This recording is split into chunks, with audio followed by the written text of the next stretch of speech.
Hi, my name is Jeopard and together with me is a businessman. Lately nag-jump siya sa pagiging businessman. At the same time ay anak siya ng tatay-tatayan namin sa financial literacy. Siya yung mga nagtuturo sa amin and a friend of mine, nagkasama rin kami sa Champ before sa last event ng Leadership Summit Multiply. So ladies and gentlemen, let us welcome John Ryan Victoria. Hello, bro. Hello po. Actually, parang Ay, nagkikwentuhan nito eh. Nagawa na ang nangyari lang is na record lang siya. Parang ganun lang yung setup nito. oo nga eh. Kulang ng kape. Dapat may kape pala eh. Actually, kung ma-record lang natin yung usapan natin last time, no? Sa may Best Preso, tama? Vespresso. Vespresso. So, one of the meaningful talk yun na parang nangyari sa akin sa age mo, bro. Parang hindi ka nagsasalita, hindi naaayon yung salita mo sa age mo. Parang pag Ay, grabe, ah, quiz. parang ako makausap ng 29, 30, 35. So, sige. Bro, ano yung madalas mong pinagkakaabalahan? This past few months, so I think it was early December, umalis ako ng work. Mhm. Then, during that time, parang nililid ako ni Lord. Sabi ko, what's the next step? So, ever since I was in, siguro, college, senior high, Mhm. nagkaroon ako ng hilig sa business. Mhm. Then, parang sinusubukan ko talagang mag-start, knowing my father.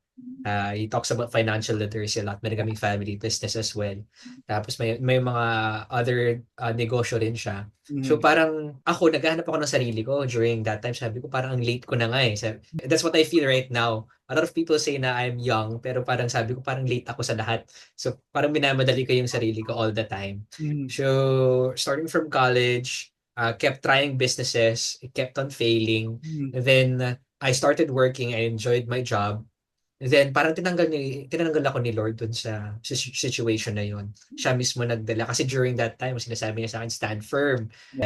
He's telling me to sabi ko stand firm, bakit Lord? Sabi ko ganun yung pala yung plan niya sa akin, tatanggalin niya ako sa workplace na yun. So nung una masakit, pero sabi ko Lord, ikaw may plan eh. Mhm. So I started getting deeper with my relationship with the Lord. Then na-realize ko, parang sinabi niya sa akin, na alam mo yung gusto mong mga negosyo na i-start, sabi mo, ngayon mo nang gawin, sabi niya gano'n. Yeah. So, nag-ano ako, na-add ko kay paring Hype nun eh. So, sige, maganda tayo ng mga watches, mag-sell tayo ng Another watches. day. Oo, another watch, another day. Yeah. Then, an opportunity opened up. Nag-start ako ng digital marketing agency, which is similar to the previous job I was working at. As in, super similar. Mm. Then ayun, out of nowhere, nag-grow talaga siya this past few months. Ang goal namin is 10 clients. Yeah. Tapos ngayon, parang 8 clients na kami. So, ang bilis. Ang goal ko this 2025, half of the year pa lang. So, yun ang pinagkakaabalahan ko. I'm taking care of my business or my company. Currently, 10 kami sa loob ng company na to. Wow. So, digital marketing agency. So, it's more on social media, anything about marketing. So, yun, that's what I'm doing now. Anong name nung company mo? Para at least Ah, alam mo, 'di ba? the name of the company is called Choose. Maraming ano yan, maraming revisions yung name na yon. Mm. Nung una sabi namin, ang ganda ng Dirty Kitchen. Sabi ko, ang ganda ng Mm. Dirty Kitchen, pwede yung Dirty Kitchen. Tapos, Yeah. biglang naging Starling, parang anak ng Star. Tapos nag-end up siya sa Juice Box. That's where we all parang, oh, Juice Box maganda, let's do this. Parang yun. Para siyang ano no? Creative juices, yung lalabas yung mga Yes, yun actually yung reason niya.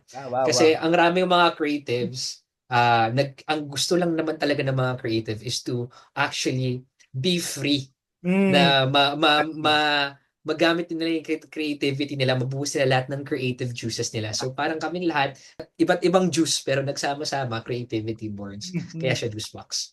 Yeah. Merong tinatawag na Einstein time eh. I'm not sure if you're familiar with that.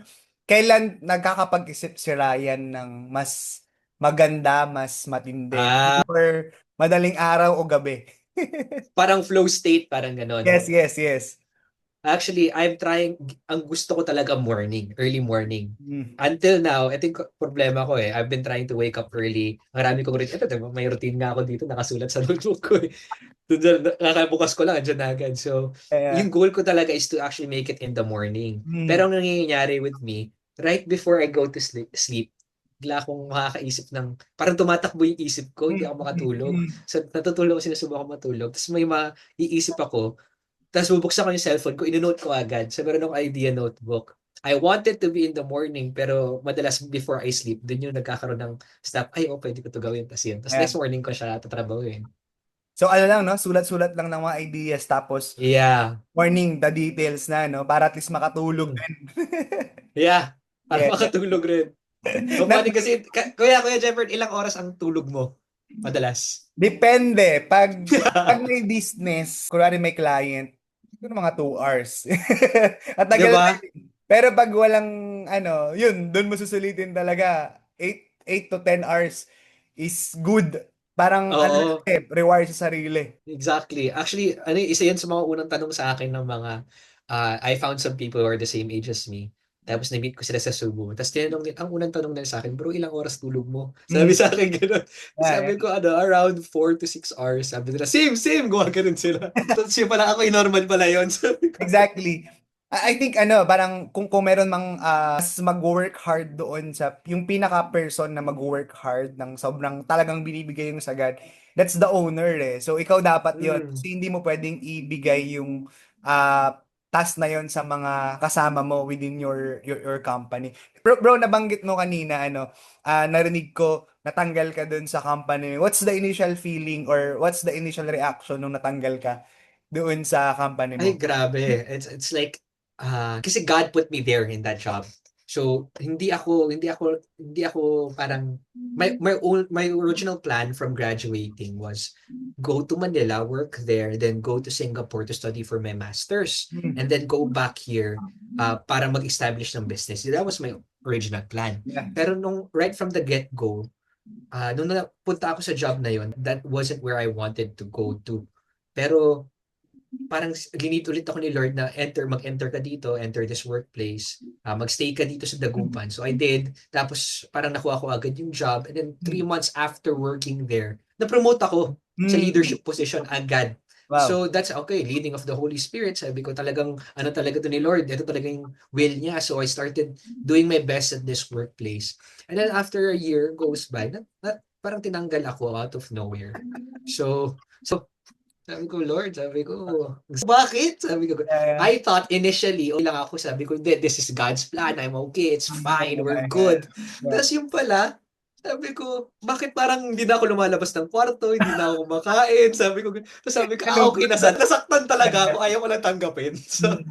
yeah, it was really hurt. I was denying it, pero apparently I was really hurt. Pero, just being deep in worship, God has, parang siya yung sumalo sa akin talaga eh. Parang na-change yung morning ko into dancing talaga. Ah, wow. Kasi of this, etong pinapagawa niya sa akin, etong Mm. business na to, na hindi sa akin, sa kanya to. Tagagawa lang kami. Parang ganun. Exactly, totoo. Sa Lord yung business natin. Na Mm-mm. mo yung grief, no? Parang, ito ba yung point na ano, wala kang gustong kausapin, kundi matulog lang buong araw yung gusto mo. Ay, grabe. It's different. It's Ah, actually super different, kuya. Kasi parang, hindi na ako naglalaro noon. Nag-addict ulit ako sa paglalaro. Umaabot ako ng, siguro, makikita naman to ng nanay at tatay ko. Sorry na lang po, mapa, aray yes, ko. yes. I would stay up until 5 a.m. naglalaro diretso 6 a.m. May mga kasama akong mga other people na kalaro. Tapos umabot ako ng ganun na oras. Yeah. Kasi parang pampalipas man ng oras. And I was applying every day. Siguro ito mga 10 to 20 jobs or 5 to 15 jobs every day nag-apply ako. Tapos during that time, mag-addict lang ako sa paglalaro. I'll do what I want. Para akong ganun nangyari sa akin. Nagko-cope up ka, no? Kung paano Mm, mabalance yeah. yung attention mo sa ano. Hindi ko alam eh. I didn't know that I was really hurt until I realized na, wait lang, hindi na ako lumalabas ng kwarto. Mm. Hindi ko na nagagawa yung ibang duties ko. Sabi ko, ba't hindi ako nagpapaka-busy, parang ganon. That's when I realized na I was really hurt talaga. Kailan yung turning point mo nun na gusto mong parang teka lang, parang hindi tama yung ginagawa ko kailangan kong mag-iba ng routine or mag-iba ng ginagawa. Kailan yon at ano yung una mong naisip that time? Ano, Yeah. I think I was praying during that time. Tapos nagsusoak ako dito sa loob ng kwarto. I was playing I think it's called More Than Enough yung song na yun. Mm. So, I was playing dito sa sa kwarto, naggigitara ako. And then parang nung nagso-soaking ako, umupo lang ako tapos I was just waiting for God to answer. Tapos parang dun pina-realize niya sa akin na remember what you've always wanted to do. Sabi niya, sabi niya sa akin, this is super super blessing kasi what he told me during that time is that napaka-blessed mo, Ryan, napaka-privileged mo. Kasi you have, even if wala ka ng pera, may tutulugan ka pa rin. May Yeah. kakainin ka pa Yeah. rin. Kasi you're living here eh. This is the privilege na binigay sa akin ng magulang ko. And I'm super thankful for that. Sabi niya. So parang kahit na mawalan ka ng pera, you have a place to stay, you have a place to sleep at, you have shelter, you have clothes to wear, you have food to eat. So sabi niya, now, use all of your money for this business. Lord, then after that, next day, let's do this. Parang ganun. Hindi ako makulit eh. Pag sabi ni Lord, kahit masakit, pag sabi ni Lord na go there na, sige, punta na tayo doon. Sabi niya eh. I remember yung yung isang quotation, sabi niya sometimes God's rejection is redirection, na baka kasi magstay ka doon for a long time eh. Pero Mm, minsan yung no ni Lord, teka lang, no na diyan. Hindi, akala natin hindi siya, hindi pa rin, hindi sagot ni Lord yon. Pero in reality, yung no ni Lord, teka lang, gawin mo na ngayon. Ba't mo pa kailangang mag-masters? Ba't mo pa kailangang hintayin? yeah. Pwede na ngayon. You're ready. Yeah, marami kong plano, kuya. Marami ko talagang plano. Tapos biglang sabi ni Lord, di, dito tayo. Oy, sige, dito tayo. So parang alam ko na lang ngayon is the next step. Hindi ko na alam yung 10 steps forward, 15 steps forward. Basta sabi ni Lord yung next step na yun, doon tayo. Parang yun. At nakaka-excite yun kasi sometimes if you know the next step, siguro 3 step, 4 steps, 5 step, minsan anticipation na yung kailangan. Pero pag Mm. di mo alam, lang, ano pa mangyayari after this? Ano pa mangyayari after this? And that's fine. Minsan being the leader, hindi mo kailangan yung susunod na steps. Pero i-pause muna natin dyan sa kwentuhang yan. Pinangarap mo ba yung business na yan? Or before ba parang gusto mong pag tumanda ako, gusto ko maging businessman or meron kang dream job? Ever since I was in senior high, grade 12, grade Mhm. 11, I've always wanted to have my own business. Sabi ko gusto ko maging super yaman. Sabi, yun talaga eh. Yun yung pangarap ko. Sabi ko gusto magkaroon ng multiple parang passive incomes and I want to bring people closer to God through through these means, sabi ko ganun. That was the goal ever since before. And when I was in college, doon ko na isipan na gusto ko magtayo ng marketing agency. So college pa lang, parang pinaplano ko na 'to na gusto ko magkaroon ng sarili kong digital marketing agency, social media marketing agency, production company. Yun Mm. talaga yung ano ko nung college pa lang ako. That was the vision I was seeing. But during my time or bago mangyari 'to, parang nakalimutan ko siya, hindi ko talaga siya naalala. Parang si Lord na lang nagpaalala sa akin na, "Oh, you can do this." Siya yung nag-provide ng mga these people, kasi mga blessings na 'to. Then sabi ko, okay, this is God. God is moving. Just gotta follow through. Parang ganun. So ever since before, that was my goal. Actually, one funny story is, nung bata ako, gusto ko maging security guard. Yun yung, yun yung palagi nilang sinasabi sa akin. Yun yung dream job ko nung bata ako. Maging isang security guard. Mm. So, pero you grow up, tapos yun.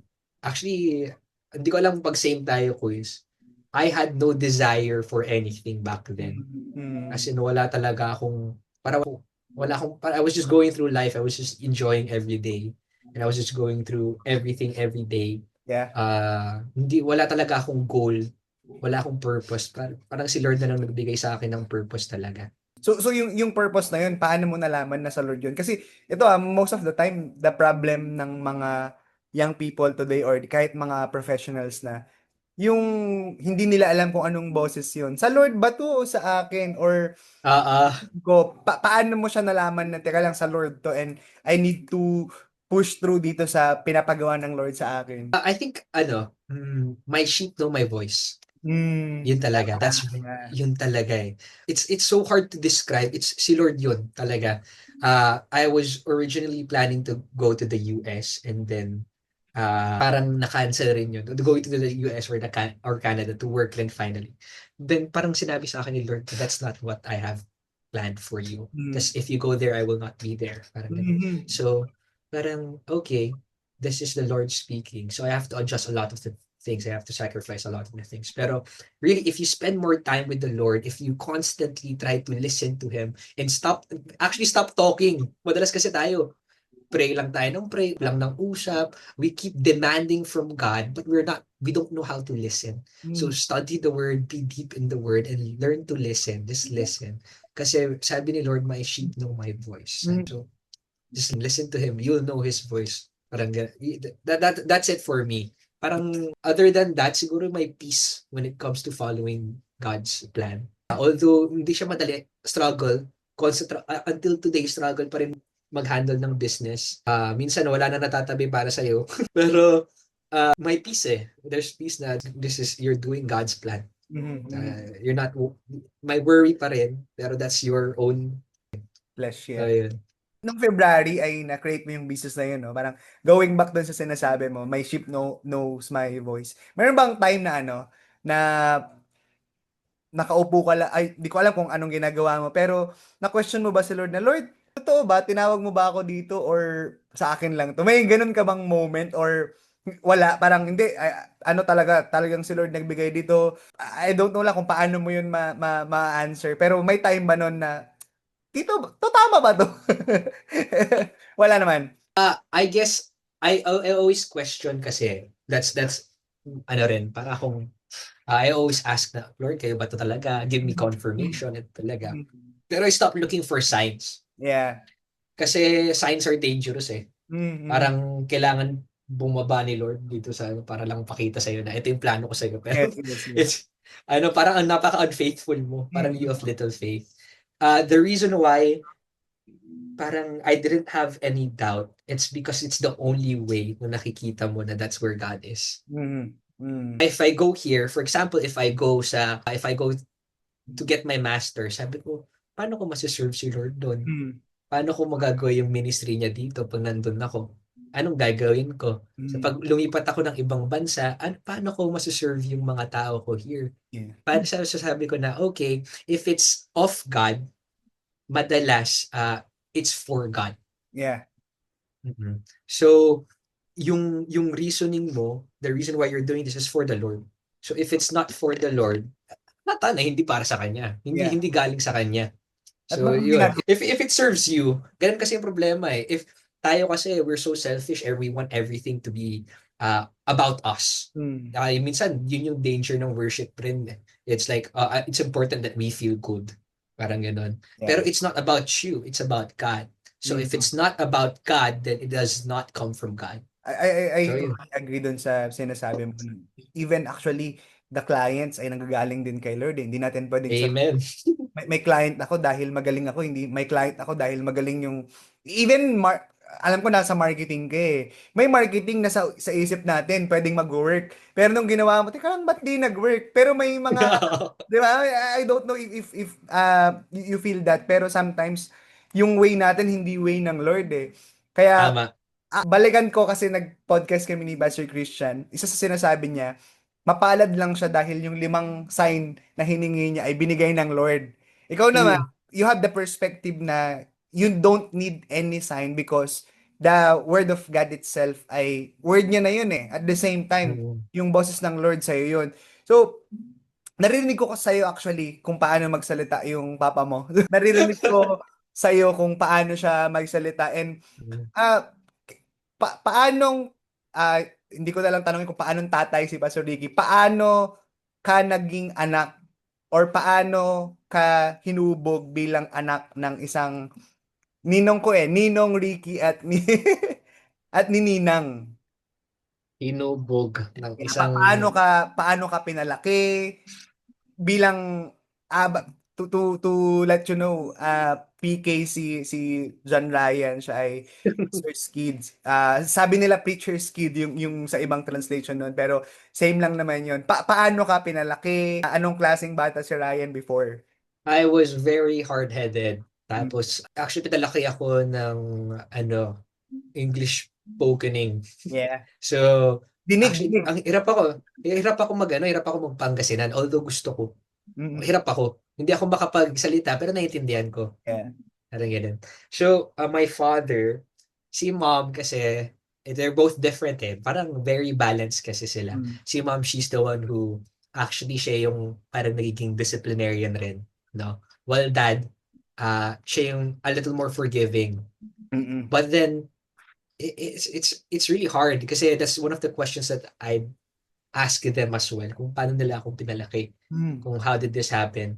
Kasi it's hard to have a child na although privilege, kasi dati ayoko yung word na says, ay privilege ako ganun, pero it's the truth eh. It's Yeah. the reality that they made. Pinaghirapan yun ng magulang ko eh. So, pinalaki nila ang privilege at the same time, not spoiled. Siguro, I think there was a time na super spoiled ako, pero parang Mm. ginising nila ako. And it was always because si dad, busy sa ministry, si mom busy sa work, Mm. no? So, with them, ang rami nilang anak, honestly. And they work a lot. Parang kita mo naman, they're always so Madamay busy. nga kami doon sa anak na yun eh. Ah, so, parang sanay ako na may mga kapatid talaga or mga kuya, mate, mga addings, ganun. So, being raised up by them, they're very strict actually. Pero, if you really want something, they'll allow you to do it. They'll allow you to make mistakes, a lot of mistakes. Naalala ko back then. I used to make a lot of mistakes and they would allow me to have these mistakes. Tapos after nun, tsaka nila ako papagalitan. Mm. No? There were times na super, parang nagkaroon ako ng galit sa magulang ko. I think it's normal for a lot of, basta pag you're entering the teen stage, nagkakaroon ka ng galit. Bakit And ganito? then you start to realize na parang si Lord, parang sinasabi niya na first time nilang mabuhay rin sa mundo na to, they're allowed to make mistakes. So, if they're like you, sabi mo, first time lang nila magkaroon rin ng anak. Mm. So, ayun, for me, parang for them, paano nila ako pinalaki, super strict, but at the same time, super forgiving as well. And ang dami nilang wisdom. And what's funny with them is that they don't teach. They let you see the actions. Parang madalas pinapakita nila kung ano yung dapat.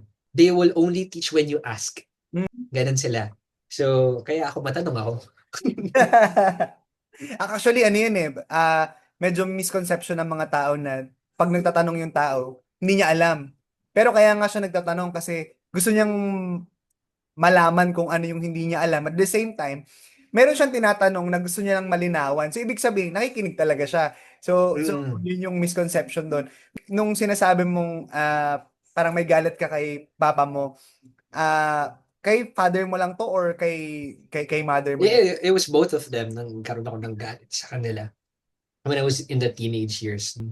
Di ko na ma-remember bakit. Pero parang super deep yung galit ko until actually si Lord yung nagbago sa akin when God changed me talaga.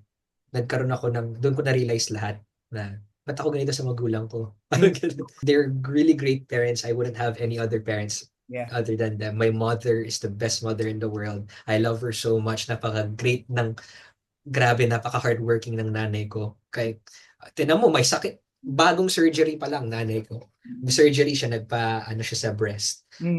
Nagtatrabaho sa bahay. Yeah. Sabi ko, ma, tumigil ka dyan, ma.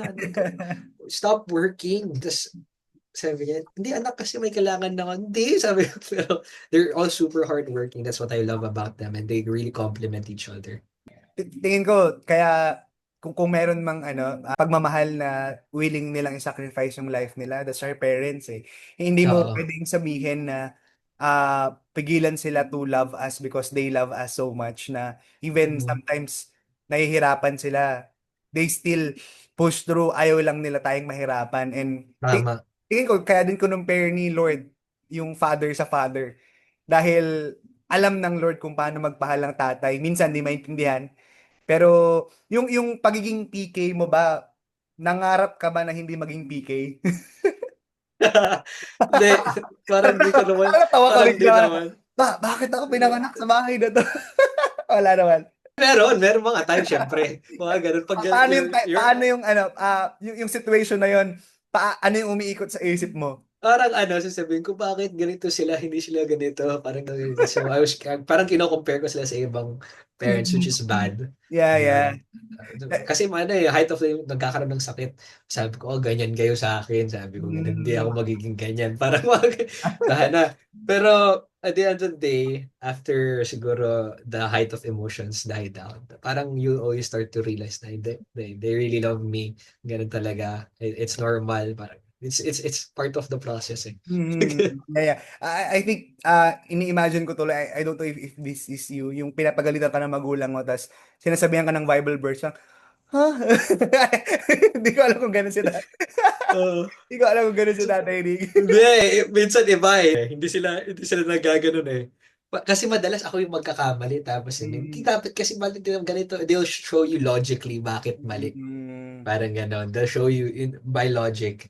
Tapos i-connect nila siguro sa values ng Bible. Mm. So, parang hindi ko madalas marinig yung mga Bible verses from them na Yeah. lumilipad while they're teaching or while they're getting mad at me. And I think that's a good thing rin during that, kasi baka sabihin ko or sabihin ng isang PK dyan, ganyan yung Bible verse mo, pero pag kumasta ka, ganito ka, parang gaganin, parang Mm. magkakaroon ng sagutan. Ano, Question. contradiction, no? I think walang Oo. Bible verse, pero sabi mo nga kanina, the verse itself nung Yeah, the values itself.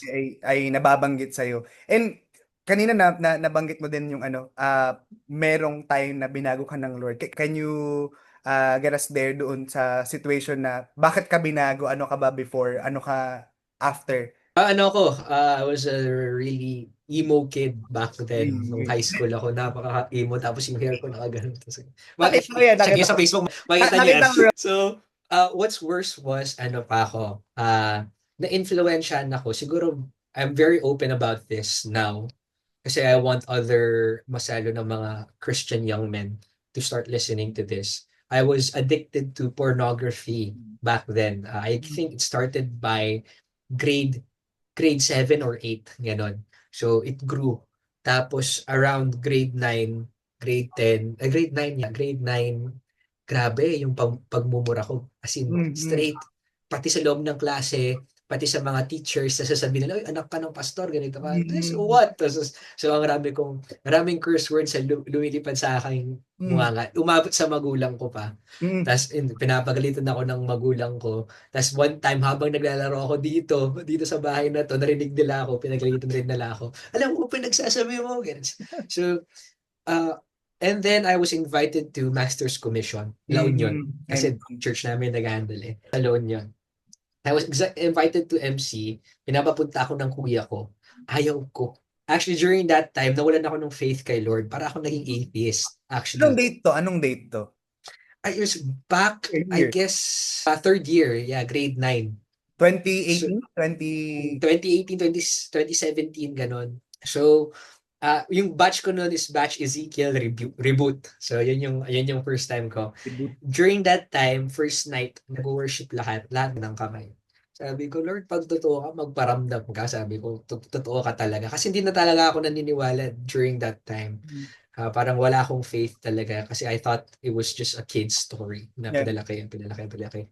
So, and then parang nagkaroon ako ng encounter with the Lord.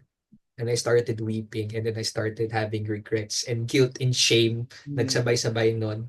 And then when I knew that God's real, was real, parang nag-iba na yung perspective ko. Parang nag-flip yung book. Naalala ko pa pagkabalik ko dito, sabi sa akin ng isang churchmate ko, isang tita.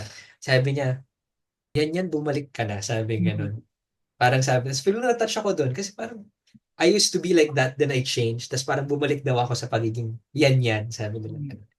So yun sa akin. That's when God changed me. Yeah, magkaiba yung yan sa Ryan. Ah, so, hindi ko alam, sabi nila eh. Parang yan Nag-yan ka sa na ano, rin. alter ego. Oo, si yan yung ano, yung mabait, si Ryan yung medyo seryoso. Mm. Yun yung boss na joke lang.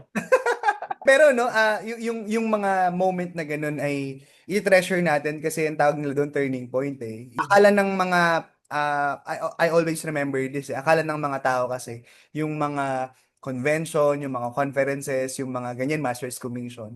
Sometimes ano lang, they tell us na, hindi, hype lang yan. Hindi, if you truly Yeah. kung ano yung nangyayari doon. Tapos, you will encounter yung mga same people with same problem.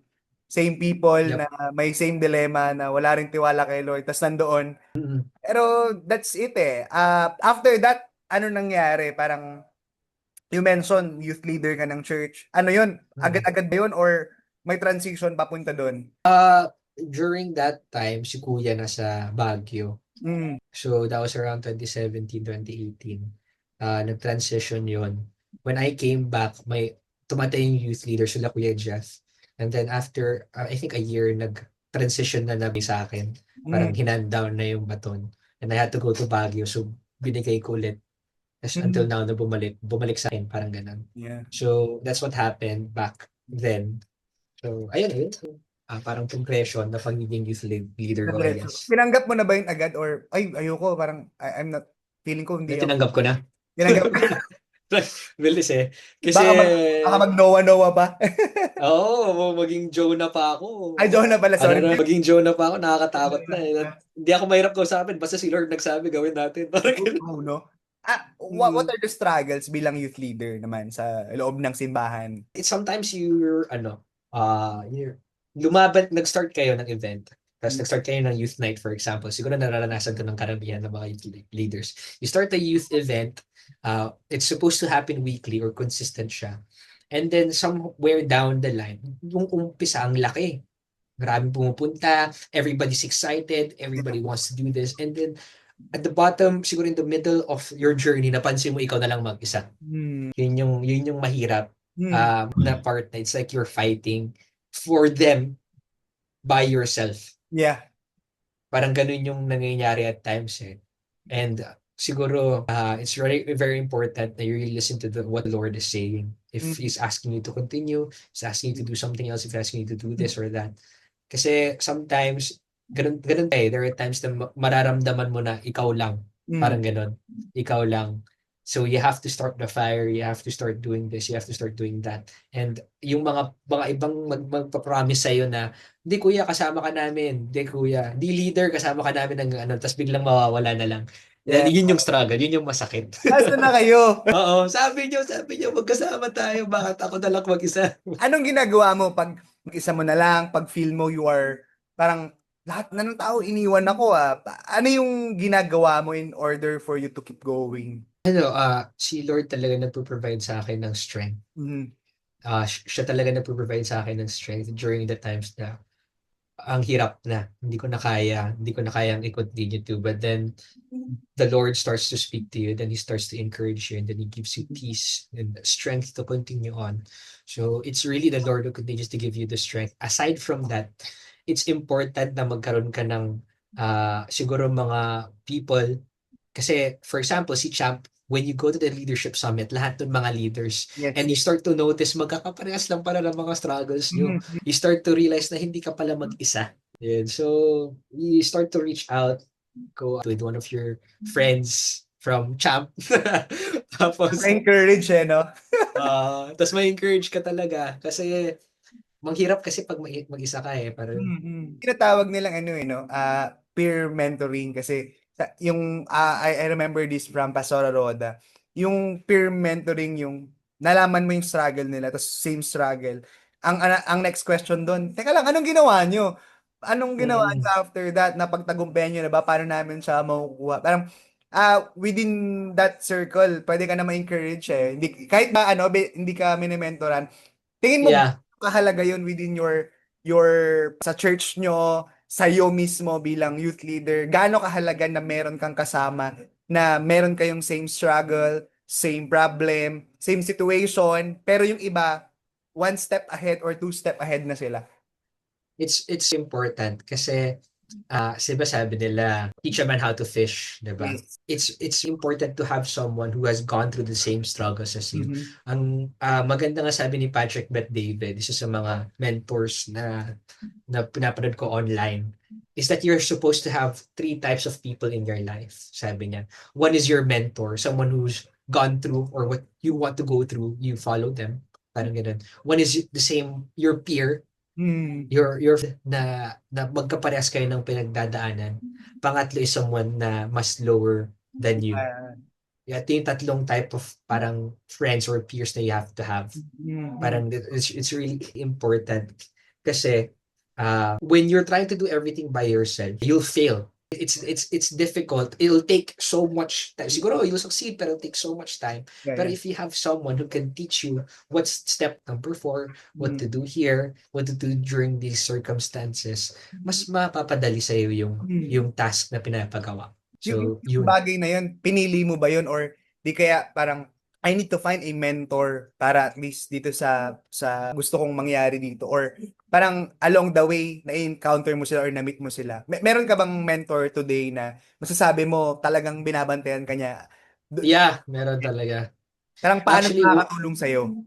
one is si Kuya Abes, si Kuya Mhm. Jabes Yeah. from La Union. Last year, si Pastor Rona, she also talked about mentorship.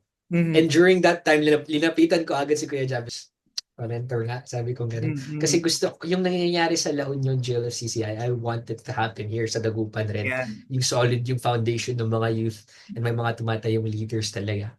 So I wanted to do that. Tapos, he's been guiding me. He's asking me to read books, tapos mag-meet kami. Mhm. Ganun talaga. It's really normal. Tapos, ang maganda pa doon is ang gusto ko kasi sabi ko, "Kuya, punta ako diyan ako pupunta." To siya yung mismong pumupunta here sa Dagupan. Wow, wow, Sasabihin wow. niya na, meet tayo. Dito kami ng ate mo, mag-meet tayo kahit sa Tim Hortons na lang, magkape tayo." Then, yun, I started to share yung same struggles na yung feeling of Yeah. loneliness or feeling alone. Tapos sabi niya, "Yan, normal yan." Sabi niya, Mhm. "Back then, ako lang rin gumagalaw nung umalis sila, Ate Hope, tas sila Ate Faith." Tapos sasabihin niya na, dati ako magda-drive papunta tapos pabalik ako lang mag-isa babalik. Parang gano'n in-explain niya sa akin na mag-isa normal talaga 'yan pero you have to fight through talaga. Yeah. And sabi niya, one of the best things he told me is when you're struggling and all of these bad things are happening to you, all of these challenges are happening to you, and even though you're alone, but you continue to pursue, you become an example for others, sabi niya ganun. For the Exactly. people in the church. Sabi niya, be the model, parang ganun. So, Mm. yun talaga tumatak sa utak ko. Nakanote yun dito rin sa notebook ko. Diretso lang, diretso lang. Just Ano be the yun? model, be Yeah. the example. How often kayong nagmi-meet or ano ba to, weekly, monthly, Monthly siya. monthly? Mm. And ano yung nag-change sa'yo during, parang ano yung nag-change sa'yo nung nag-undergo na kayo ng mentoring kaysa dun sa wala pa? Hindi ako masyadong yun yung worry ko. Mm. And siguro anxiety when it comes to bakit ito nangyayari, bakit ganito. Kasi every time something happens and then you explain it to your mentor and then sometimes they say it's normal or Yeah. that's process, you're doing the right thing. You start to, okay, edi tama pala itong ginagawa ko. Okay lang, diretso lang. Yeah, yeah. Parang ganun. Tapos nalilesen yung pangangapa. Kasi usually, ano pa tayo mga ngapa, let's try step 1. Ay, hindi pwede to. Option 2, let's try option 2, let's try option 3. Option 4 pala yung tama. So, malilesen yung ganun. Agree, agree. Parang may na ng test na yon. Kailangan mo lang Mm. tanungin. Teka lang, ano ba dito? Na-try ko na yung 1, 2, 3 ang effective dyan. Tama yung sinasabi mo eh. The 4. I heard from a preacher, sabi niya, if you have a mentor, it will shorten your learning curve. Ibig sabihin yung aaralin mo ng 3 years sana, 4 years sana, 1 year pwede dahil meron kang Mm. mentor. And shout out, Jabes. Mag-ano ka din dito. Invite ko naman siya, sila mag-asawa kasi para at least, Si Ate Zil. Tapos yes, yes, si for those Travis. na, kakakasal lang, yung mga experience and all. Actually, Ryan, sagutin ko yung sinasabi ibigyan ko ng malaking ebidensya yung sinasabi ni Kuya Jabez na pagbiyahe siya, mag-isa niya lang, pag-uwi niya siya lang din. Another cheat sheet dun sa mag-asawa. Pero alam ko, wala pa sa ano yun, sa isip mo yun, and you are focused on your Maghanap ng asawa. Hindi, wag mo na. Sa business mo, meron kang mentor or meron kang peer? Meron akong mga peers na same level na tumatanggap or parang nag-sharean kami. Ito yung pinagdadaanan ko. Actually, yung isa, grabe, friend ko siya ever since high school. He owns parang construction na equipment, ganon. Gumagawa sila ng cement, nagmi-meet sa construction equipment and materials. Tapos, yun, nagdi-discussion kami every time nagkikita kami, nag-uusap kami, nag-sharean kami. Nagtutulungan kami actually. Ganun ang nangyayari. Pero as a mentor na nag-guide sa akin in the business world, actually, wala. Ang ginagawa ko ngayon is I would go in the internet tapos I would look at all of these people who have gone the same path. Yun ang ginagawa ko. So may study ako. Pero pagdating sa mentor, wala eh. Wala akong mentor sa Yeah, business. yeah, yeah. Although my father's there, andyan siya. That's on the business general, pero in the same industry. Wala pa. I think pagpatuloy mo lang, no, isa sa laging lagi sa akin and true enough. Pag alam mo yung meron ka ng ano, mababasag na I don't know if tama yung term ko. Pag meron ka ng nabasag na ground, parang next level ka na. Minsan nandun naghihintay yung mga mentor eh na, oh, may nagme-mentor na ba sa'yo? Wala pa. Sige, ako na yung bahala. Parang kailangan mo munang basagin yun in order for them to know you. Yung makilala ka, maging visible ka sa kanila. And another thing, totoo yun. Shoutout sa mga nagtuturo sa YouTube, nagtuturo ng tips and tricks. Oo. Even kahit paglalakad ng BIR, malaking bagay kayo. Kasi Oo nga. hindi na kami nagkakamali, di ba? Hindi na namin ano yun. And sobrang malaking day sa part natin yun. And the third thing, kailangan meron kang dinidisciple, meron kang minimentoran. Yun, gaano nakakatulong sa iyo yun at gaano mo pinapahalagahan yung bagay na yun, yung meron kang inaalagaan. Sa akin, para kasi ako may kapatid eh. Mm. Yun yung gusto mga, tawag ko nga sa kanila mga bata ko eh. So, ano, para silang inaalagaan is Mm. parang you start to see if they're willing to go through here or there or what they're planning to do. Tapos, mali ang ginagawa mo, adding, ano yan, ayusin mo yan. Parang, so, it's really important. For me, it's a way of giving back. And yun yung desire ko at the end of the day. One of my goals talaga is actually to speak to the younger generation, Mm. be able to deliver a message to them. Yeah. Tapos ma-influence sila Mm. to be a good role model sa kanila and basically yun yung na-view ko eh. Yun yung gusto ko is to start speaking in front of crowds of siguro mga college students and sharing the word of God. Other than that, yung journey mo Mm. to inspire them, to influence. Ganun yung Yeah. gusto kong mangyari in the future. Sa mga bata mo. So, Sa mga bata ko. like other people, no, you have a different hats then. Like, for example, the CEO hats.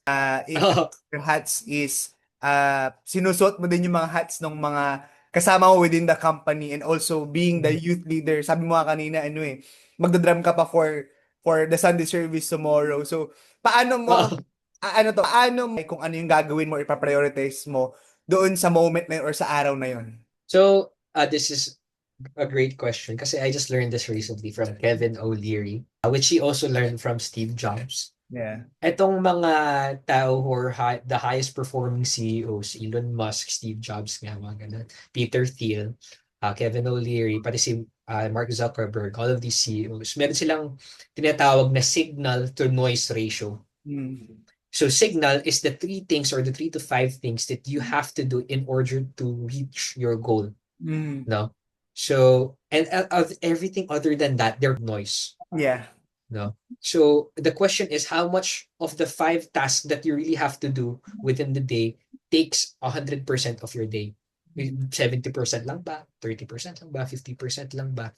And you start to realize that the people who are super successful basically have higher than 50% na throughout their day, yun ang ginagawa nila. The question is, paano mo gawin yun if you have different hats nga?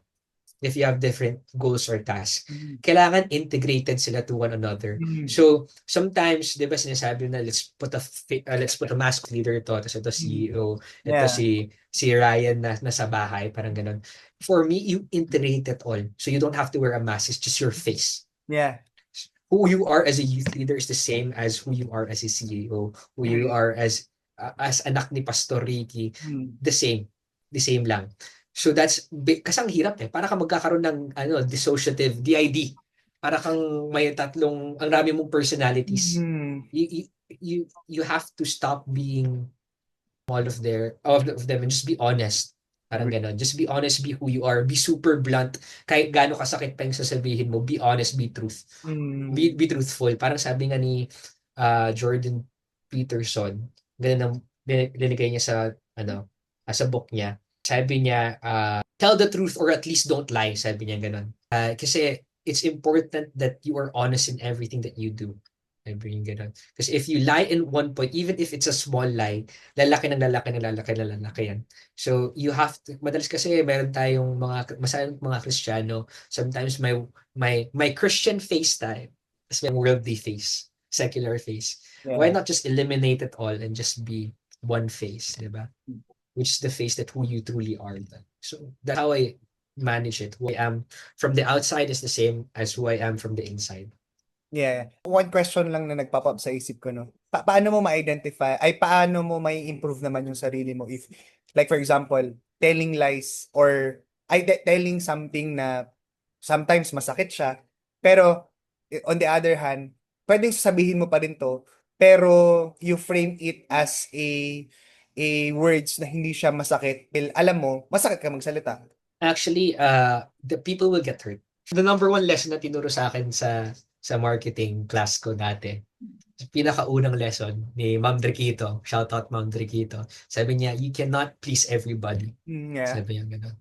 So, you'll say the truth. It's someone gets hurt as long as it's the truth.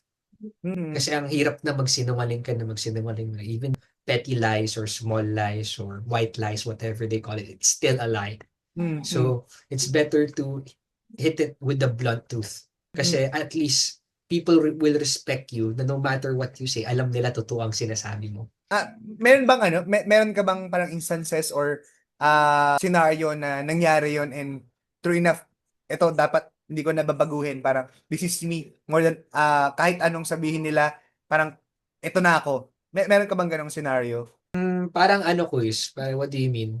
Like for example, nangyari na sa'yo mismo na nagsabi ka ng something, instead of saying in a nice way, you say it directly and yung tao nasaktan or di kaya something na parang instead of sana nasabi ko ng mas better way or di kaya masasabi ko hindi pala siya ready, ganun.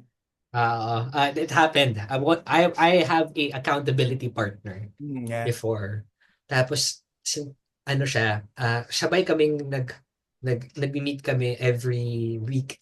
Then parang i-discuss namin kung ano nangyari, yung gusto naming habits, gusto namin gumising na maaga, gusto namin gawin to, we want to work out consistently, we want to work on our business, we want to start doing this and that. Nag-fall siya. Parang nangyari, ahead na ako. Tapos siya parang medyo nade-delay siya. Tapos parang arami niyang excuses. Ganito ang nangyari, I had to go out here, I had to go here, I had to do this. Tapos diniretso ko siya. Sabi ko, bro, you know what? Tamad ka. Sabi ko ganun sa kanya. Sabi ko, tamad ka. Sabi ko, I'm saying this because I love you and I want you to know na you're making so much excuses. Sabi ko, tamad ka, bro. Ang rami mong excuses. You could have done this, you could have done this. Even if this is happening, you could have done this. If there's a will, there's a way. Sabi ko, nasaktan siya. Normal na. But at the end of the day, we met again the week after. Sabi niya, you're right, bro. Sabi niya, gano'n na, ito talaga yung dapat na gagawin. Ayun. Ayun, people will get hurt, pero at least you said the truth. Kasi na sasabihin mo na, kasi na i-baby mo sila. Mo na, kaya na, okay lang na maging tamad, okay lang, huwag kang gumising na ganitong oras. Okay lang na huwag mo na ang iyong pangarap. Kasi okay lang eh. Parang yun.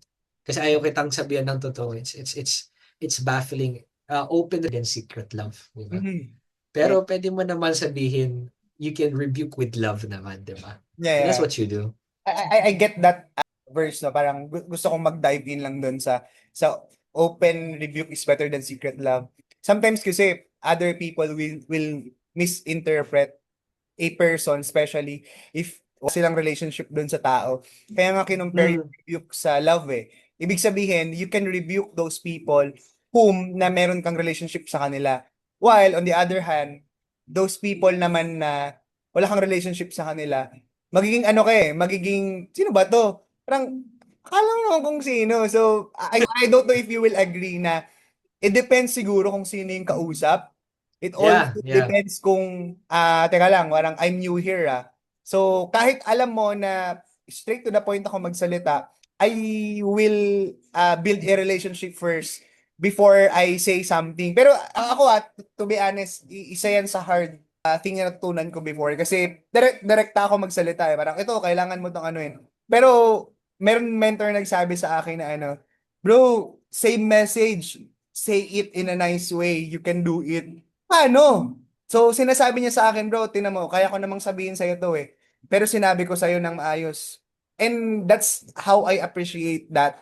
Because at the end of the day, hindi mo alam kung sino yung kausap mo. Parang, ay, nanggaling ka ba before? Pampanga, right? Yeah. Manila tapos Pampanga sa stock doon. Yes. Hindi mo alam isip ng mga taong nandoon eh, no? Tama. Sabihan mo lang ng something. So, I think we need to balance it with relationship muna. Then, meron din ako mga disciples na, yung, pangit kasi yung word na bembang eh. Yung, direct to the point. Pero may mga disciple ako na pag sinabi ko to, teka lang, baka ano to? Makakasakit sa kanila. Hindi lang kasi pag one on lang ko lang ginagawa yun eh. Baka ano to, kukuha ng lubid to. Parang, so, i-balance it with, with both side. Sino ba siya? Kaya niya bang tanggapin yung sinasabi ko? Kasi pag hindi Right. kaya, it will balance thing eh. Teka lang, di pala niya kaya. Pero I will tell the truth pa rin. Hindi ibig sabihin na hindi siya harsh. Hindi ko na sabihin yung truth. Hindi lang siya harsh, konti lang, kasi it sting talaga eh. Pero sabihin ko ba rin, yun yung, sa side ko na at least, Actually, it's tama siya. Pero what I usually do is rebuke with love. yeah. Ganun palagi eh. Tama rin kayo Kuya Nab, depende sa relationship with the people, Mm, with who you're talking to. always Who you depends. can be openly, as in open talaga. Yeah. And who are the people na, for example, hindi mo kilala. Tama naman, yung ginagawa ko rin madalas is rebuke with love talaga. Kasi you have to let them know that you're doing this because you love them. Agree.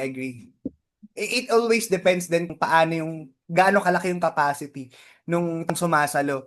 Kasi sometimes Mhm. baka ubos na pala sila eh. Parang, are you okay? Ito, natutunan namin sa aming mag-asawa. It's okay to rebuke me. Pero wala nakakarinig, tayo lang. Parang ang naging usapan namin, praise me in public kahit mali yung ginawa ko. Pero pag tayo na lang, yun, dun mo ako pagalitan. Kasi ano, Ganun pala yun. yes, bro. Ano, Mag-notes nga ako. Notes ko you will dito. appreciate those things na ginawa naman yung tama. Kunwari, kumanta, di ba? Hindi maganda yung boses. Ganda ng effort mo. Di ba na puro yung boses? Pero after, huwag mo na ulitin yan na, huwag ka na kumanta. Ganun siya patungo. And nabanggit mo kanina, you are the CEO of Juicebox, tama? Ano Yes, yung life ng yes. isang CEO at 23 years old? It's ano eh, ab- at times ayaw ko nga sabihin na CEO eh, kasi parang ano pretentious, ang yabang. Actually, CEO ka kasi yun yung pinirmahan mo sa BIR. Oo, napaka-pretentious. By Actually, yung tawag paper, na, that's you. oo, by paper, that's me. Yeah. Yung mga kasama ko, ang tawag nila CEO sa akin kasi karamihan ng mga people I work with are actually older than me. Mm. And that's one of the hard things, I guess. When you enter the corporate world, tapos na medyo you're younger than everybody else, it's hard to be an authoritative parang figure if they know your age. Mm. So how you act maturity-wise is really important kasi when I talk to other people, same rin yung sinasabi nila Kuises na parang matanda ka. Parang matanda ka na your vibe, kung sino ka, your interest, kung sino, how you carry yourself. Para kang 29, 30 years old, you look older. Mm. That's what they say. Important kung how you really carry yourself. Being a CEO at 23 years old is actually pretty hard kasi walang nagkokontrol ng oras mo. Yeah. That's a good thing for a lot of people. That's a really difficult thing to handle if you're the business owner. Totoo Kasi yan. anong oras ka gigising? Anong oras ka magtatrabaho? Anong oras mo gagawin to? There's no specific rule or time log or kung ano man yun, kung anong oras ka magtatrabaho. You Mm. have to discipline yourself. It's really difficult. Ganun. Tapos ang raming meetings and most of the time, you take, parang kang chameleon rin eh. Pag kulang dito sa isa, you blend in here. Pag kulang dito sa isa, you go here. You do this, you do that, you do it. Ang raming responsibilities sa raming meetings. And a lot of the people I talk to, mga clients, they don't even know I'm 23 years old. May ano na sila, may age na sila. I to 50-year-olds, 60-year-olds, and also down to mayroon akong na-meet na 29-year-old. That's the youngest na. Yeah. So it's really hard when you start to enter their world na you're not on the same bracket. Mm. So it's difficult. You start to become busy. and sometimes you don't have time. Ito actually, this is one of my problems nowadays is hindi ako kumakain kasi super busy. As in yung umaga hanggang gabi, nagtatrabaho, tapos biglang may kakatok na lang, yan, kain na. So, kaya ako nga, kain na ako. So, Yeah. punta na ako doon, kakain na ako with the family. So, they always remind me, sabi, yan, gumising ka na, yan, you this, yan, you need to eat na. Kasi, when you, for example, for me, when I start work, wala nang katapusan yan. Mm. Diretso na yan. So, it's really hard to balance these things. Yeah. Sometimes you cannot balance it, pero merong merong mga magsasabi natin, ano, dapat, and Isiyan mo na. thank you sa kanila. Dahil nagre-remind sila sa atin na tumigil. Kasi Yeah. andun na yung ano ang tawag nila doon, nandun na yung energy, para kang uminit na yung makina. And pag Mm. nawala ka doon, back to start ulit. Teka lang, ano ba yung sinimulan ko dito? And Tama. bilang CEO, if you will not work, wala ding mag-work. I don't know if ganun yung pakiramdam mo. And yung 8, anong pakiramdam na meron ka ng 8 client out of 10? Dalawa na lang, bro. Yung Kaya nga eh. goal mo, may hit mo na. Praise God, actually. Super happy siya. Ang maraming kinikita, pero wala ka... Ako personally, ever since Feb, wala pa akong tinatanggap na pera. That's what it feels like to be a CEO. Mm. Wala kang tatanggapin na pera for a while. Mm. And yun yung nakakatakot na part. Kasi all the money, it returns to the businesses. Paulit-ulit lang yan. As in talagang uulit talaga. Papaikutin mo yung money. The money has to roll. And wala kang mahahawakan. For me, right now, wala pa akong nakuhang money from the company ever. Yeah, yeah. Ever since it started. Lahat ng profit bumabalik sa negosyo talaga. So it's really difficult. It's really difficult na napakagrabe, 12 hours in a day, tapos wala kang kikitain doon. Parang yung mindset mo na sa isip na, it's okay, it's for the business, it's for the business, it's for the business. Parang ganun. Para siyang no, iniisip mo muna paano Romolyo. Ang tawag ni papa mo dito, naalala ko, is kailangan i-upgrade mo yung money making machine na meron ka.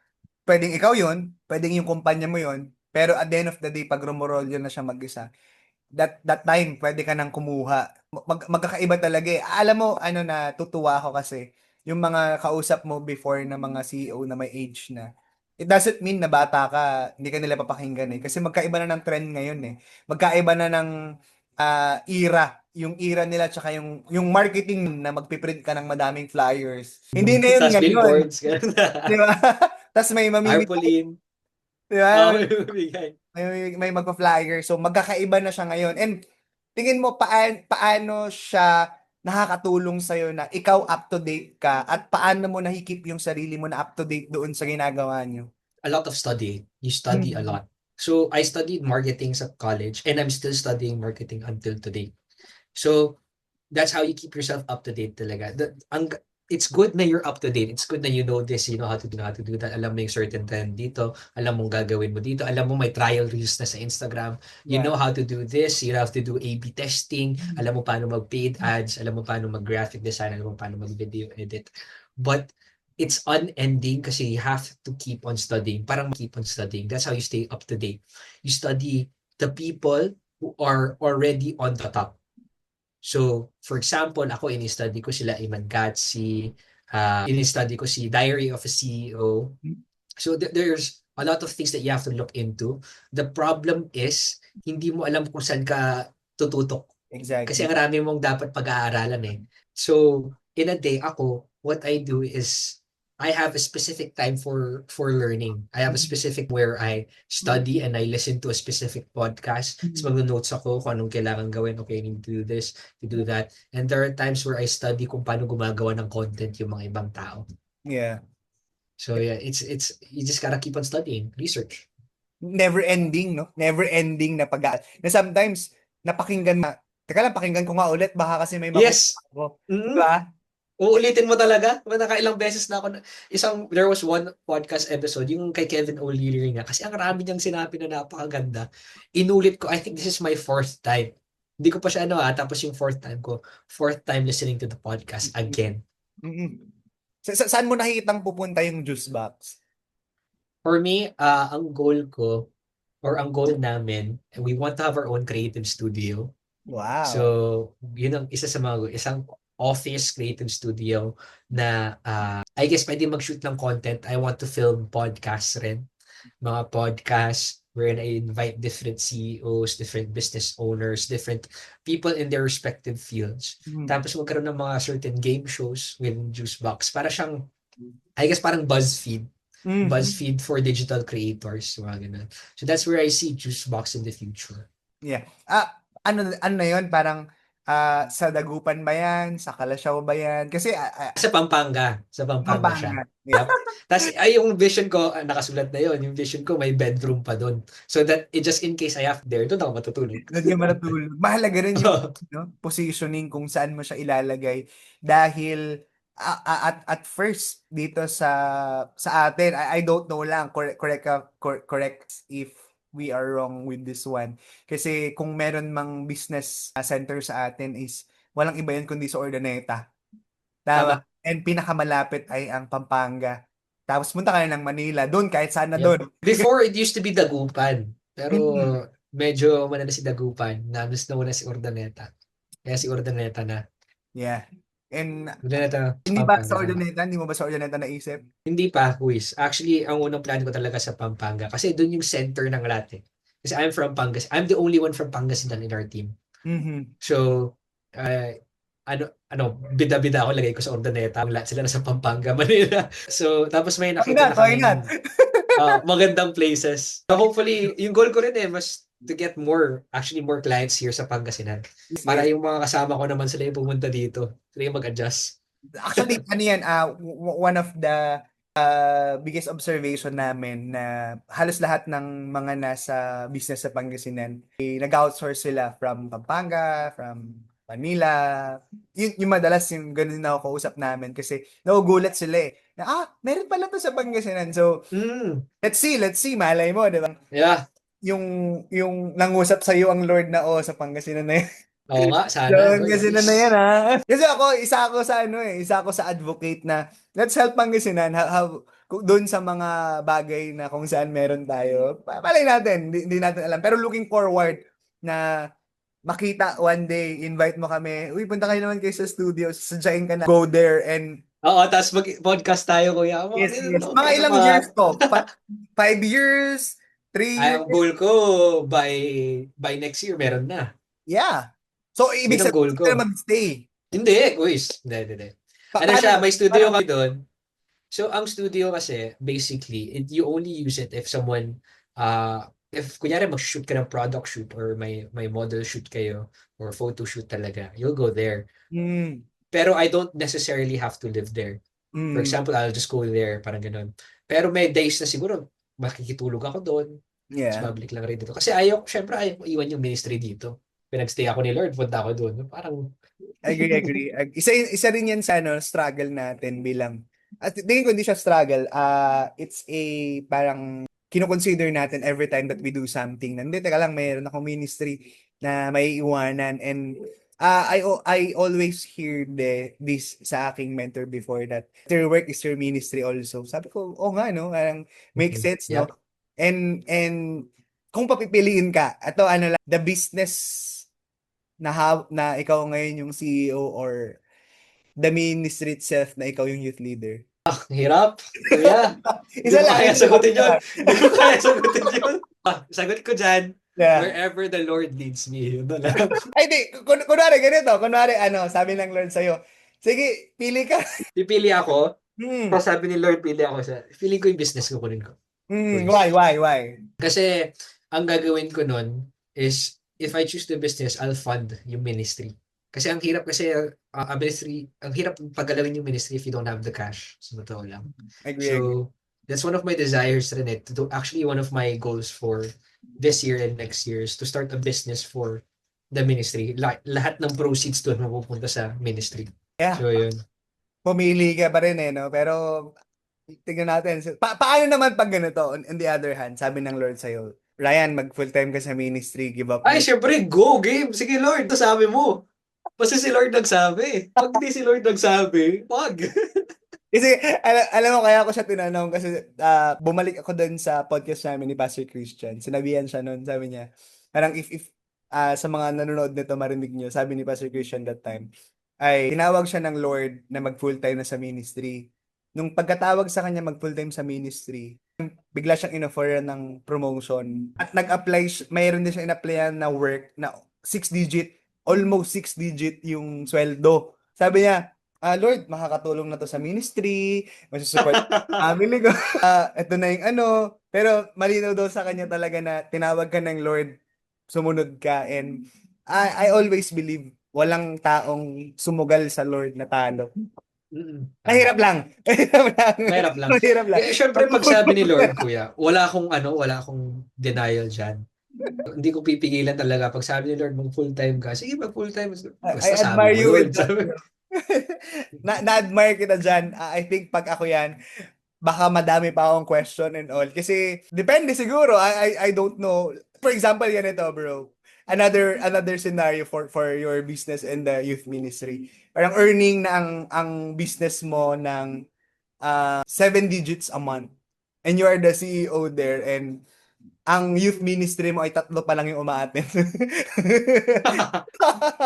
Sakit naman nun pag ganun. Tapos, parang, if you will choose between that choices, ministry pa rin talaga. Oh, basta sabi ni Lord. Yeah, yeah. Basta sabi ni Lord talaga. Goodness with that. Kasi, ang gagawin ko na lang, sige, kayo, mag-hire ako ng CEO, kayo na lang magtagbo ng business. Passive income na lang ako. Dito na ako sa ministry. At least naging passive income pa rin. Ang tawag doon, wisdom eh. Pero totoo yan, no? Narinig ko to sa isang bishop, sabi niya, this is not the era of a pastor at the same time ay full-time ka being a pastor. You can be a pastor at the same time, you can have a business, or di kaya pwede mong pagkakitaan kung ano man yung talent na meron ka. So, I always believe pa rin doon sa Matthew na sinasabi God has given you the wealth according sa ability na meron ka. Yeah. So, ah paano mo napapanatili ang excellency doon sa juice box? It's actually one of the things na sinasabi ko sa people is that ang sineserve natin dito si Lord. Sabi ko. Si Lord. Iba-iba yung religion namin, ha? Magkakahalo lahat. Pero sabi ko, we're serving God, sabi ko here. So, no matter kung ano yung need mo, kung how much you need this or how much you don't need this, tandaan natin that we're serving God here. Sabi ko ganun. So, siya yung master of all. And if we're serving the God Almighty, ibig sabihin nun, we have to provide the best. And sometimes, syempre, may times na pumapalya yung work. No? Ang me as a checker, kakausapin ko sa guys, pwede tang ayusin ba natin to, gawin natin to, can we fix this, can we do this, can we do that, and doon nila makikita. Pag madaldal ako when it comes to the content, alam nila na there's something to improve on, no? Parang ganon. So ayun, it's more on checking in, kasi one thing that I talk to with my people, sabi ko na I expect everyone to be honest, sabi ko. Kahit masaktan ako or kahit na masaktan yung iba, please be honest and tell us if may kulang. That's my expectation for all of you, sabi ko ganun. Yeah. Kaya pag may certain na kulang, magsasabi sila. Pati sa akin, sabi na, Ray, parang hindi mo yata nagawa to. Ay, oo nga, wait lang, tapusin ko na agad. And it's good, no? Meron kayo accountability sa isa't isa. Anong core values mo, Ray? For Core the values business? no. As a Ryan, core values ba ako? Kasi I see honesty and transparency. Pangalawa kong nakita is you seek God first more than anything else, eh. And yeah, I was gonna say that. Sabi ko, God first. yeah. Baka after this you will have one. Baka may bago tayo. Yeah, bago tayo mag-end dito. And mahalaga 'yun, no, sa atin, kasi if we have core values, meron tayong anchor, eh. Doon tayo babalik-balik. Teka lang, wala na to sa core values ko, hindi ko to gagawin. Parang isa 'yun sa mahalagang bagay na natutunan ko nung nag-corporate ako, na tinanong ako same kung paano kita tinanong. Ganoon din ako tinanong, at ang sagot ko, ikaw ba? Ano ang core values? Baka pwede kong gayahin. Kasi pare-parehas lang naman yung core values, eh. Ang problem doon is paano natin siya susundin, paano natin siya i-apply. Kasi if talagang firm tayo dun sa core values na yun, we will never go wrong. At the same time, talagang push through. God first, bro. If that's your core values, nako, the rest nun, madali na lang yon. Pero Iano mo na lang. Sino si Ryan pag hindi siya businessman? hindi ako businessman. Siguro ano ako, content Mm, creator tungkol ako. saan? Ewan, ano, well, di ako businessman, so di ako pwede mag-create. Siguro about sa ano, walk mo with the Lord. Ganun siguro gagawin ko. I feel like pag hindi ako businessman, as in full-time ministry ako. I Oh, feel that's I think yun, pag di ako businessman, doon ako. If not doon, ano ako, corporate man na just like my mom, I guess. mm. Si, Kasi I'm very inspired by my mother eh. yeah, She's yeah. so hardworking. Si mother mo ay, tama, sa Samsung. Yep. Yeah. Mm. She is a Parang manager. ano siya, regional directress. Wow. So, ng certain unit which is TV. Kaya So, pala, nung, ayun. nung pumunta kaming bahay niyo, pagpunta namin ni Kuya Daniel mo doon, wala ka doon eh. Parang sabi niya, yan ba yung ano, TV na pwede nagiging picture frame yung may... Yun sa baba. Nakita ko yan. And alam mo, gino-joke ko lang si Tatay Ricky. Sabi ko, Tay, mag-iPhone ka na, Tay. Mag-Mac ka na. Sabi ko, sabi ni father mo, ayoko, pagagalitan ako ng asawa ko. Okay nang mabago Ah, ito, wag lang akong pagalitan ng asawa ko. that's true. Sabi ko, Actually, ako lang naka-iPhone sa family. Ano, naka-iPhone ako. sabi ko, wala akong magagawa dyan. Kung magagalit yung asawa, bahala. Siguro, pag nag-resign na si mom, siguro baka bumili ng iPhone. Never know.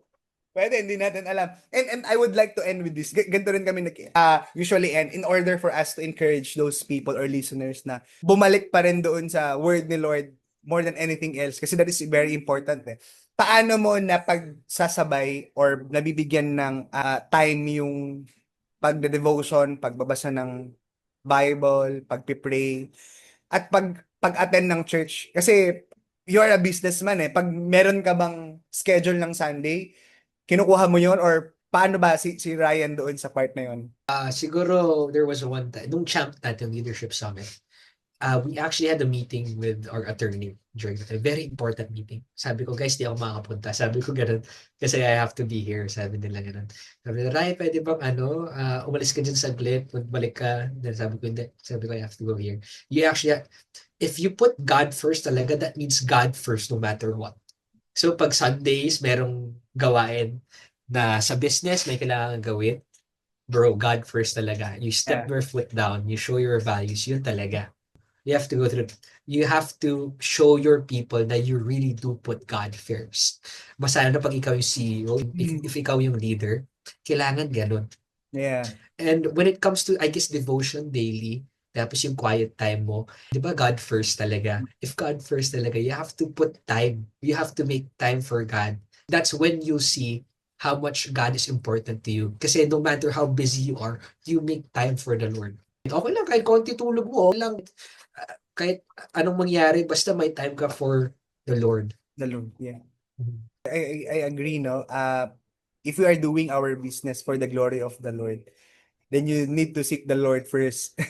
Yup. Dun sa time mo. Kasi ang contradict eh, na hindi, ginagawa ko to para kay Lord, pero ikaw mismo wala kang time doing your devotional time, your quiet time, your prayer time with the Lord. Tuwing kailan nagde-devotion si Ryan? First thing in the morning, first thing that I do, kahit anong oras ako gumising, kahit huwag ka muna mag-toothbrush, huwag ka muna mag-ganito, magbasa ka muna, mag-pray ka muna.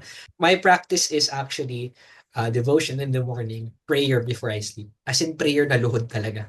Yeah, yeah, yeah.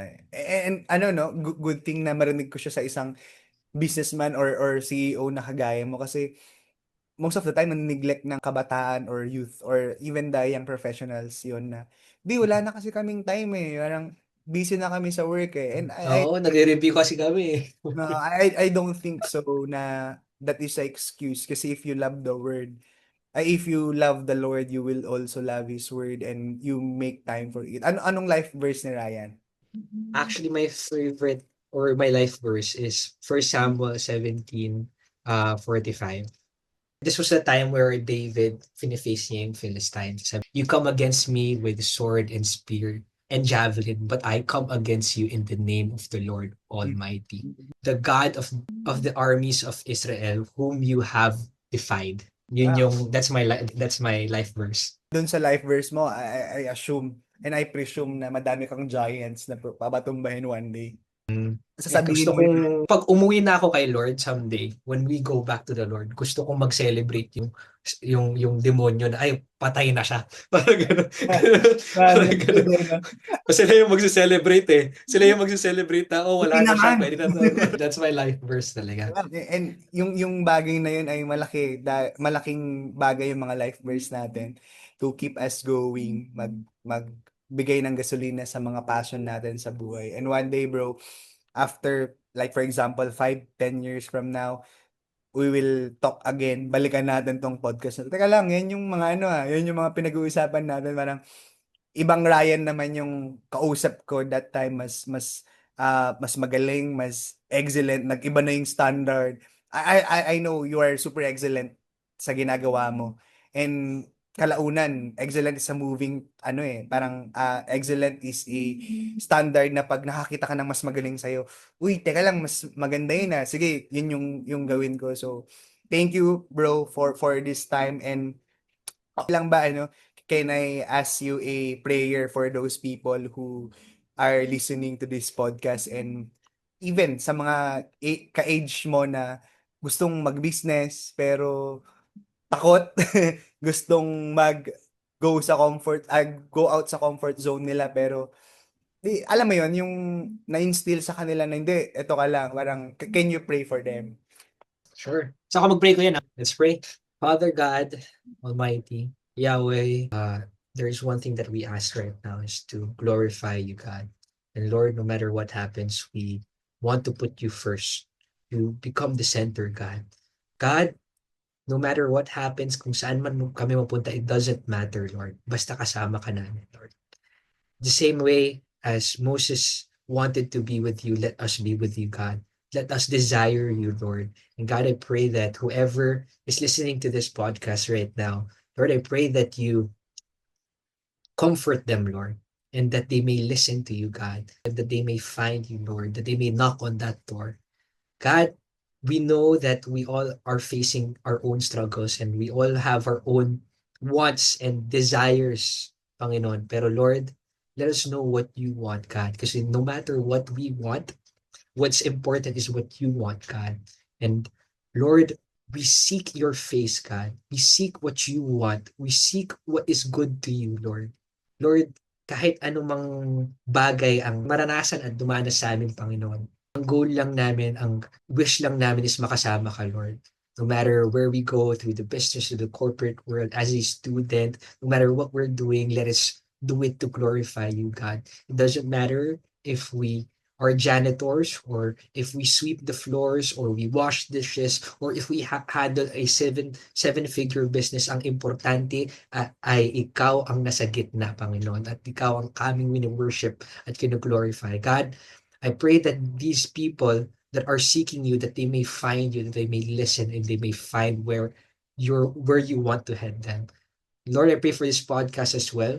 God, I pray that you continue to use this as your instrument to reach other people, Lord. And I pray that you continue to bless Kuya Jeopard, and that you may continue to be the center of his life, God.